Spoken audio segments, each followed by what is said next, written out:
Популярность аудиокниг с каждым годом только растет, и вполне обоснованно, ведь в условиях современного ритма жизни общество все больше выбирает сетевые и электронные формы обучения и интеллектуального развития. Над созданием аудиокниг задумались и в Сибайском институте Башкирского государственного университета. В результате родился социальный проект «Аудиокниги по произведениям классиков башкирской литературы», который впоследствии стал победителем в конкурсе на предоставление президентских грантов. На реализацию инициативы выделено 265 тысяч рублей. Большая часть средств потрачена на полный комплект профессионального звукозаписывающего оборудования.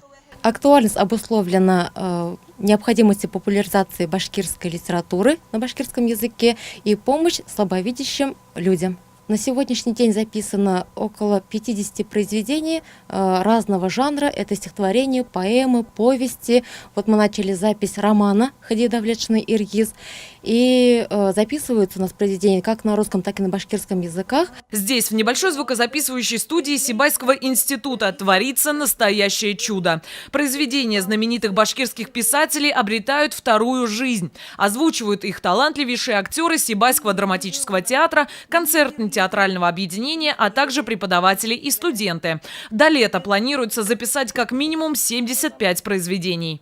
Меня пригласили в этот проект, потому что я являюсь победителем многих конкурсов по выразительному чтению. И я очень горжусь, что мой университет выиграл такой грант, и что меня услышит весь Башкортостан и мои дети в будущем.